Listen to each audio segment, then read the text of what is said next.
Terminou agora há pouco no Mineirão, em 2-2 a partida entre Cruzeiro e Vasco da Gama. O Vasco ainda conseguiu buscar esse empate no finalzinho. Mais um sentimento assim ruim, porque dava para ganhar hoje, dava para garantir ali os 3 pontos que iam encaminhar a permanência do Vasco. Infelizmente, o Vasco tomou a virada no primeiro tempo. Vou tentar falar de algumas coisas desse jogo e da importância de ter buscado esse ponto fora de casa, mesmo não tendo vindo a vitória. Antes eu vou pedir uma moral, deixa o joinha, se inscreve no canal e dedicar aqui o vídeo pós-jogo à minha parceira, a 1xBet, que é patrocinadora do canal Vascaíno Cerrado. O link fica aqui, ó, primeiro comentário fixado, clicou, vai abrir a janelinha, faz o cadastro na 1xBet e o primeiro depósito ou Pix que você fizer no valor de até R$ 1.200 no cadastro, você vai colocar o código promocional do Cerrado, tá? Do Cerrado, com C, e aí o primeiro depósito que você fizer no valor de até R$ 1.200, eles dobram em bônus para você usar no site, na plataforma. A 1xBet é parceira do canal Vascaíno Cerrado 2023. O Vasco encarou o Cruzeiro com portões fechados, em um jogo apático, em um jogo horroroso. Parece que quanto mais tempo esses caras ficam treinando, pior, porque o primeiro tempo do Vasco, e aí eu tenho que responsabilizar alguns jogadores. Eu não entendo por que o seu Ramon Dias está mantendo o Praxedes nesse time titular. O Praxedes já está fazendo plantão em hora extra e não deveria. Está jogando absolutamente nada. O meio de campo do Vasco acabou. Vinha sendo o ponto alto do Vasco aí, esse meio de campo com Praxedes, Paulinho e Zé Gabriel. Só tem sobrecarga em cima da defesa e do Zé Gabriel, porque o Praxedes é lentíssimo. Eu vi um amigo falando no grupo do canal que ele lembra muito o Marcos Júnior, né? É lento para marcar, não tem pegada, é um jogador, erra muito passe. Ele já era para estar no banco de reserva há muito tempo. Então, esse Praxedes é horroroso, ou está horroroso.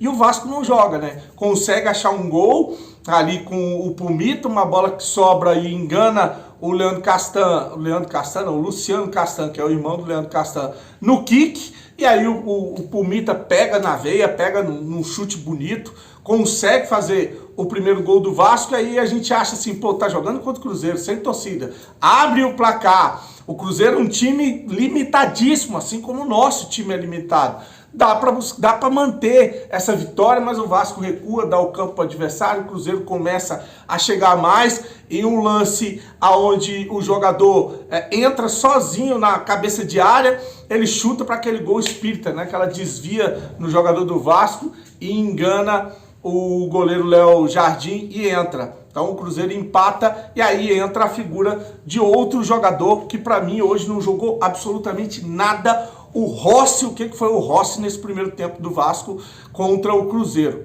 Além de não ter jogado nada, foi arrumar confusão com o técnico do Cruzeiro. O Cruzeiro ganhou 1 minuto extra além da prorrogação e nesse 1 minuto extra o seu Rossi foi lá e meteu a mão na bola. Tem gente com dúvidas se foi pênalti, para mim é pênalti. O jogador meteu a mão na bola dentro da área, é pênalti, né? Então, pênalti para o Cruzeiro, que vira ainda no primeiro tempo. E o Vasco jogando aquele futebol preguiçoso, nojento que a gente viu contra o América Mineiro. Ganhou do América Mineiro com o técnico Ramon Dias revoltado com o futebol apresentado pelo Vasco. Volta para o segundo tempo, o Ramon Dias ainda deixa voltar com a mesma formação para depois se dar conta que o Vasco não conseguia chegar sequer no Verratti. O Verratti não tocava na bola e aí ele resolve mexer no time, tirando o Paulinho, o Payet, não, ele tira o Paulinho, o Praxedes e coloca o Marlon Gomes e o Jair. Ele entra com o Payet, Marlon Gomes e Jair. Ele tira o Rossi e coloca o Payet também. Então sai o Rossi, o Paulinho e o Praxedes. 3 jogadores que estavam nulos na partida. Entre o Payet, Marlon Gomes e Jair, o time já começa a agredir mais, começa a chegar mais, começa a alçar a bola mais na área, começa a ter oportunidades de gol, coisa que não estava tendo até então. Depois ele faz 2 mexidas também, colocando em campo o Sebastião e o Léo Pelé. O Sebastião é o jogador que dá assistência no cruzamento para o gol do Peck. né? O Peck faz o gol, o Vasco chega ao empate 2-2, só que o Sebastião, meu Deus do céu, o que é o Sebastião dentro de campo? Né? Porque teve um cruzamento do Piton, ele sozinho cabeceou para fora. É um atacante que não faz gol há mais de 1 ano e 2 meses. Acho que era 1 ano e 1 mês, agora é 1 ano e 2 meses. Sozinho cabeceou a bola para fora. E no outro lance, uma bola alçada na área. Ele tenta uma bicicleta lá, acerta a bola, mas toda errada. O Payet fica revoltado ali. Que jogador horroroso esse Sebastião. Então, Sebastião, Praxedes, Paulinho, Rossi... vai me lembrando mais aí, jogadores que hoje realmente não jogaram futebol. O Vasco parece que essa data FIFA, quanto mais tempo esse time fica sem jogar bola, pior a situação desse time. No final das contas, o empate ainda acaba sendo bom para o Vasco, que ia, com a derrota, ver o Cruzeiro abrir, que o Cruzeiro ia a 43, Vasco ia ficar 40. O Vasco permanece na frente do Cruzeiro por causa de critério de desempate. O Vasco 41 pontos, o Cruzeiro 41, né? Os dois abrem 3 pontos do Bahia, que é o primeiro time na zona de rebaixamento, com 38 pontos. Lembrar que esse jogo é um jogo atrasado, não é uma rodada que está se iniciando, é o complemento de uma rodada que já acabou. Então, um ponto que faz o Vasco abrir 3 pontos do Bahia, que não deixa o Cruzeiro descolar, não deixa o Cruzeiro passar o Vasco, inclusive, e faz a gente colar também no Santos. O Santos tem 42 pontos. O Santos vai pegar Pedreira, que eu me lembro aqui, vamos lá, vamos lembrando. O Cruzeiro pega o Goiás, em Goiânia. Que mais? O Cruzeiro pega o Goiás. O Bahia pega o Corinthians em Itaquera e o Vasco pega o Atlético Paranaense fora. Os 3 vão pegar adversários fora de casa, tá? Agora é torcer para o Vasco somar mais um pontinho ali contra o Atlético Paranaense, quem sabe buscar uma vitória. Agora o que me preocupa é o futebol. O que o técnico Ramon falou na entrevista de coletiva do outro jogo, provavelmente ele deve repetir nessa entrevista coletiva, porque o que o Vasco jogou hoje foi uma coisa preguiçosa, foi uma coisa nojenta, mas não foi futebol. Com esse futebolzinho aí, a gente vai ser atropelado contra o Atlético Paranaense. E um detalhe, o senhor Ramon Dias é responsável. Ele é responsável, tá? Eu elogio pra caralho o Ramon Dias, mas hoje o futebol que o Vasco tá jogando, ele é responsável, porque ele tem que mexer nesse time.